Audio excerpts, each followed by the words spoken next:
진행하는 국민 여러분, 오늘은 길거리에 석봉 토스트로 유명한 김석봉 목사님에 대해서 하나님에 대한 체험 간증을 듣겠습니다. 나는 전라북도의 두메산골 가난한 농가에서 태어나 빌딩 숲을 이룬 서울 도심 한 복판에서 일하고 있다. 끼니를 걱정했던 어린 시절도 있었지만 지금은 석봉 토스트라는 체인점의 창업주가 되었다. 나에 대해 매스컴에서는 연 매출 1억 원의 신화를 창조한 사람, IMF의 불황을 극복한 토스트맨이라고 보도하기도 한다. 참으로 가슴 뿌듯하고 자랑스러운 일이 아닐 수 없다. 그러나 세상 사람들이 부러워하는 사업의 성공이 내 인생의 궁극적인 목표가 아님을 밝혀두고 싶다. 이 땅의 어린이들을 신앙 안에서 바로 키우고 그들을 바로 세우는 사역을 평생토록 하는 게 내 꿈이다. 내 어린 시절을 어떻게 보내는가가 참 중요하다고 생각한다. 어렸을 때 예수 그리스도를 영접하게 되면 확실한 꿈과 목표를 가지고 평생을 주님께 드리는 인생을 살 수 있을 것이라고 믿기 때문이다. 1982년부터 줄곧 어린이와 관련된 사역을 하는 이유도 바로 여기에 있다. 한국 어린이 전도협회의 간사로서 고아원이나 어린이집을 방문해서 어린이 인형극을 선보이기도 하고 그곳에서 직접 토스트를 만들어 간식을 제공하기도 한다. 1.5평 남짓한 스낵카에서 엄동설안에도 개의치 않고 매일 아침마다 토스트를 파는 이유는 어린이 선교사로서의 꿈을 좀 더 구체화시키고 싶기 때문이다. 어린이에게 복음을 전하는 것이 내가 가진 꿈이지만 솔직히 어릴 때 가졌던 꿈은 그것과는 거리가 멀었다. 지병으로 인해 일을 할 수 없던 아버지를 대신해서 어머니가 벌어오는 적은 수입으로 나를 포함한 8남매가 살아야 했다. 우리 가족은 정부에서 나눠주는 밀가루로 연명하다시피 했다. 그래서 보리밥도 먹기 힘든 시절에 나는 하얀 쌀밥을 먹어보는 것이 제일 큰 소원이었다. 허기진 배를 움켜쥐며 고통스러운 나날을 보냈지만 예수 그리스도가 먹는 것보다 더 중요하다는 사실을 큰 누님을 통해 알게 되었다.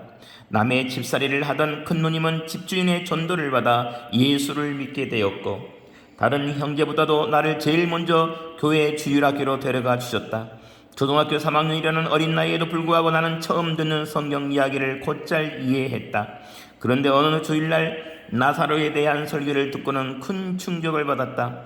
오랫동안 절에 열심히 다니셨던 부모님이 나사로 이야기에 나오는 부자처럼 지옥에 가실 것 같아 너무나 두려웠다.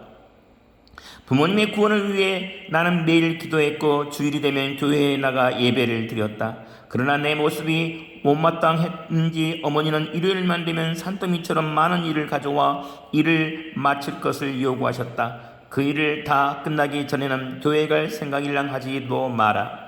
하지만 나는 어머니의 불호령에도 아랑곳 없이 교회 종소리가 울리기만 하면 산 너머 교회로 한달음에 달려갔고 예배를 드린 뒤 얼른 집으로 와서 어머니가 시키신 일을 끝마쳤다.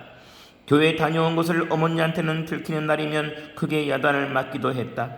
가난은 극심하고 부모님과의 종교 갈등 또한 여전한 가운데 나의 유일한 버팀목이 되어주었던 큰 누님이 결혼 후 인천으로 이사를 가게 되었다.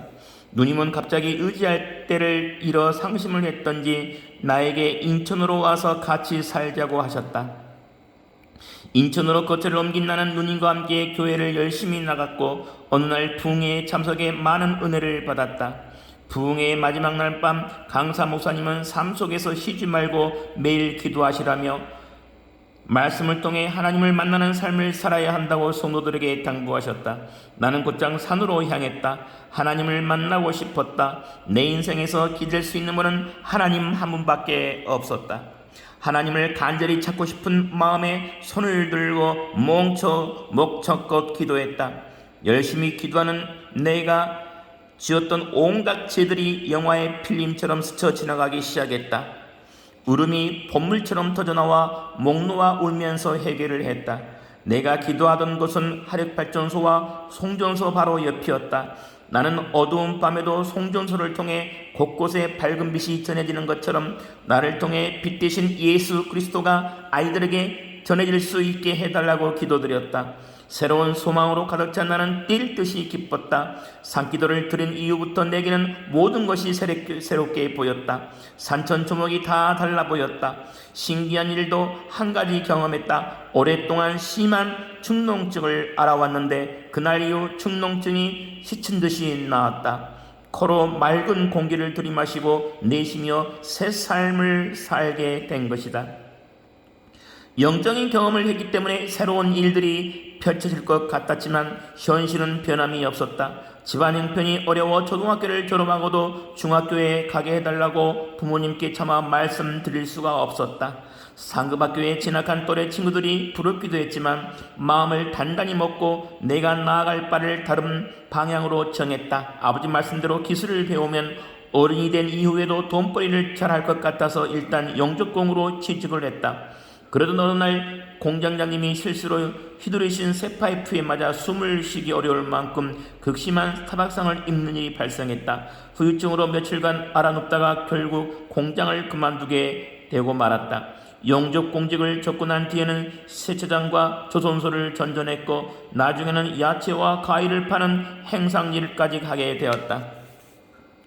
돈을 많이 벌어 지긋지긋한 가난에서 벗어나고 싶다는 생각을 안 한 것은 아니었지만 목사님과 7년 동안 성경 공부를 같이 했던 청년 시절을 떠올리며 그 생각을 떨쳐버릴 수 있었다. 돈을 많이 버는 것보다 하나님의 일을 하는 것이 이 세상에서 가장 중요하고 아름다운 것임을 깨달은 것이다. 나는 어린이 사역의 비전을 품고 있었으므로 그것을 감당하기 위해서는 공부를 다시 해야 한다고 생각했다. 그래서 낮에는 일을 하고 밤에는 검정고시 준비를 하는 등 주경야독의 생활을 시작했다. 그중 어느 목사님으로부터 지금의 아내가 된 자매를 소개받았다. 자매는 대학을 졸업한 후 유치원 교사로 일하고 있었지만 나는 모아둔 돈도 없을 뿐더러 가진 것이나 내세울 만한 것이 전혀 없었다. 하지만 자매는 그러한 사실을 전혀 개의치 않아 했다. 예적인 조건은 고려치 않고 나와 결혼하겠다고 했고 자신이 생계를 책임질 테니 마음 놓고 공부하라고 내게 말해 주었다. 나를 전폭적으로 지원해준 아내 덕분에 나는 검정고시를 치른 후 신학교에 입학할 수 있었다. 첫 아이를 출산한 후 아내는 유치원 교사를 그만두고 집에 놀이방을 차렸다. 한동안 거기서 얻은 수입으로 생계를 유지할 수 있었지만 셋째 아이를 낳고 생활 전선에 물러난 아내는 내가 그 자리를 대신해 주기를 원했다. 생업을 이임받기는 했으나 나는 당장 어떤 일을 해야 할지 몰라 고민했다. 친구에게 소개를 받아 일단 백화점에 나갔다. 신학교를 졸업한 전도사가 백화점에서 셀즈맨으로 일하려 하니 아는 사람들이 많이 마주쳐서 여간 난감한 게 아니었다. 사람들이 자꾸 나를 쳐다보는 바람에 피해 다니는 일도 부지기수였다. 결국 백화점에서 일하는 것이 나와 맞지 않다는 생각이 들어 노점에서 토스트를 판매하기로 결정했다. 토스트 장사가 처음부터 잘된 것은 아니다. 무엇보다 내가 가지고 있던 나쁜 습관을 고치지 않으면 안 되었다. 잠이 많고 게으른 것에서 벗어나는 것은 물론 남의 도움 없이는 아무것도 못한다는 생각에서 벗어나고자 고된 싸움을 치렀다. 피나는 노래 끝에 오전 5시에 일어나는 생활 습관을 들일 수 있었고 일을 마친 후에 나머지 시간은 봉사활동에 전념하는 스케줄로 꾸려나갔다. 그러다 보니 나는 할 수 있다는 자신감이 붙기 시작했고 철저한 마케팅 전략하에 장사를 열심히 할 수 있었다. 하지만 다속반에 걸려 몇 번씩이나 멱살을 잡히는 일도 수차례 있었다. 인근 상가의 신고로 즉결 심판에 해부되는 일도 경험했다. 판사 앞에서 최후 진술을 할 때였다. 손님들이 최고의 만족을 느끼도록 내가 하는 노력과 장사가 끝난 후 이어지는 봉사활동에 대해서 들은 판사는 단지 내게 8만 원의 벌금만 물리고 판결을 끝냈다. 1977년에 시작한 석봉토스트가 어느덧 무교동의 명물로 자리를 잡기 시작했다. 나는 오시는 손님들에게 건강을 주세요, 저의 손에 맛과 솜씨를 주세요라고 기도하며 하루를 준비한다. 그러고는 단정하게 주방장 옷으로 갈아입고 아침 7시부터 손님을 만난다. 만나는 사람들에게 토스트와 함께 미소를 건넬 때면 1, 2천 원으로 주고받는 행복도 값진 것임을 경험한다. 음식 만드는 손으로 돈을 만지는 것이 불균하다는 생각에 손님 스스로가 돈을 내고 거스름돈을 챙기도록 계산함을 마련했는데 그것이 나와 손님 사이에 신뢰를 형성하는 계기가 되어 주었다. 3년이 넘는 단골 손님이 많아지자 그들과 돈독한 정까지 나눌 수 있었다. 오전 11시가 되면 스낵카를 접고 하루 수입을 계산한다. 수입에서 제일 먼저 11조와 감사헌금을 구별하여 떼고 그 중에서 또 얼마의 금액은 소년, 가장에 송금한다. 그 다음에 시장을 보고 맨 마지막에 남은 돈으로 아내에게 생활비를 가져다 준다. 집으로 가기 전 나는 반드시 인근 공원에 나가 노숙자들에게 남은 토스트를 나눠드린다. 만약 남은 토스트가 없으면 최고급 영양란을 구입해서 독거노인들에게 드린다. 이렇게 열심히 살고 있는 2002년 나는 급성 유암족이라는 진단을 받았다.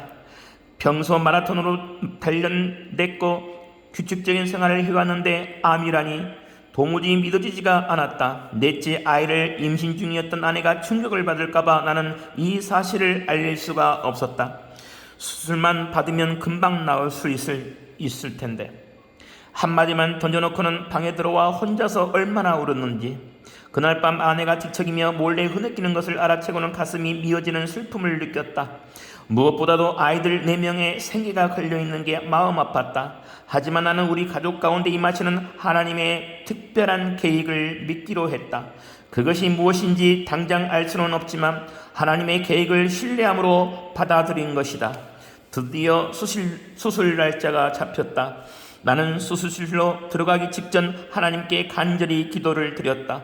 하나님이 나를 살려주신다면 첫째, 크리스천 가정 안에서 아버지와 남편으로서의 역할을 좀 더 충실히 하겠다고 약속했다. 둘째로는 사회의 그늘진 곳을 더 많이 찾아다니겠다고 했고, 마지막으로 어린이에게 복음과 꿈을 심어주는 캠프장을 만들겠다고 소원했다. 의외 75% 이상을 잘라내는 대수술이었지만 수술은 성공적으로 끝났다. 수술 경과 또한 좋아 나같이 회복이 빠른 환자는 처음 본다고 의사가 말할 정도였다. 수술을 받은 지 한 달 후 기다리던 넷째 아들이 태어났다. 그 아이를 내 팔로 안아봤을 때 감격은 결코 잊을 수 없을 것이다. 우리 가족 6명은 비록 전세방에서 살더라도 가난으로 인해 힘들어하지 않는다. 매일 최선을 다해 사는 나를 자랑스러워하는 아내와 내 아이들과 함께 오직 하나님만 의지하고 살고 있을 뿐이다. 6개월을 쉬고 나서 다시 일선으로 뛰어들었을 때 일하는 의미는 예전과 사뭇 달랐다. 살아 숨을 쉬고 있는 것 자체가 감격이었고 어느 때보다 삶의 소중함을 절실히 느끼며 내 인생의 문을 새롭게 열었다. 석봉 토스트도 새로운 전환점을 맞았다. 2004년 8월 프랜차이즈 사업을 시작한 것이다. 2005년 5월 현재 석봉 토스트는 국내에 개설한 체인점만도 200호를 넘어섰으며 센토매니아라는 브랜드를 내걸고 중국으로까지 진출하게 되었다. 무교동에서 일한 수입으로 가난한 이웃을 돕고 체인점 사업에서 생긴 이윤으로 어린이 캠프장을 건립하는 데 쓰고 있다.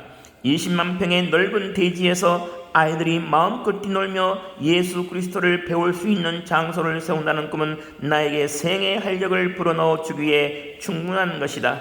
손님에게 막 구워낸 토스트를 건넬 때마다 마음속으로 기도를 올린다. 생명의 양식 되시는 주님, 저는 지금 육적인 양식을 건네지만 주님은 이들의 영적인 양식이 되소서. 이 세상의 모든 어른과 어린이들이 하나님을 아는 지식으로 배부르게 하소서. 오늘도 나는 무교동의 거리 한복판에서 하나님께 신앙 고백을 한다. 감사합니다. 주정환이었습니다. 다음 시간에 뵙겠습니다.